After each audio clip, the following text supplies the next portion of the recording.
Hi hello ನಮಸ್ಕಾರ. ಎಲ್ಲರೂ ಬಿಂದಾಸ್ ಆಗಿದ್ದೀರಾ ಅಲ್ಲ? ಬೆಳ್ಳಂಬೆಳಗ್ಗೆ ಸನ್ರೈಸ್ಗಿಂತ ಮುಂಚೆ ನಮ್ಮ ಗ್ಯಾಂಗ್ ಬೈಕ್ಸ್ನ ತಕೊಂಡು ಮೈಸೂರಿಂದ ಭಕ್ತಿ ಮೋಡ್ನಲ್ಲಿ ಹೊರಟಿದ್ದೆ ಮದ್ದೂರು ಮಳವಳ್ಳಿಯ ಮೂಲಕ ಚನ್ನಪಟ್ಟಣದ ಕಡೆಗೆ.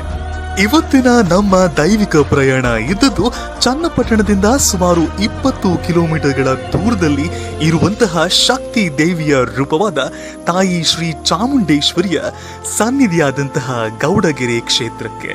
ದೇವಿ ದುರ್ಗೆಯ ಪರಮ ಶ್ರದ್ಧೆಯ ತಾಣವಾದಂತಹ ಈ ಕ್ಷೇತ್ರದಲ್ಲಿ ಸುಮಾರು 30 ಟನ್ ಪಂಚಲೋಹದಿಂದ 18 ಕೈಗಳುಳ್ಳ 60 ಅಡಿ ಅಂದ್ರೆ ವಿಶ್ವದಲ್ಲೇ ಎತ್ತರವಾದಂತಹ ತಾಯಿ ಶ್ರೀ ಚಾಮುಂಡೇಶ್ವರಿಯ ಮೂರ್ತಿಯನ್ನ ಕಾಣಬಹುದು.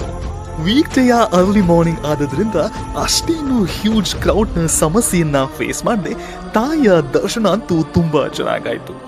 ಅಲ್ಲದೆ ಅಲ್ಲಿನ ನೇಚರ್, ಸರೌಂಡಿಂಗ್, ವಿಗ್ರಹಗಳು, ಮ್ಯೂಸಿಯಂ, ಪ್ರಸಾದಾಲಯ ಮತ್ತು ಟೆಂಪಲ್ ಕ್ಯಾರಿ ಮಾಡುವಂತಹ ವೆರಿ ಸ್ಟ್ರಾಂಗ್ ಆರ ನಮಗೆ ಒಂದು ಸೆನ್ಸ್ ಆಫ್ ಪೀಸ್ ಮತ್ತು ಡಿವೈನ್ ಎನರ್ಜಿಯನ್ನ ಫೀಲ್ ಮಾಡಿಸಿದಂತೂ ಸುಳ್ಳಲ್ಲ.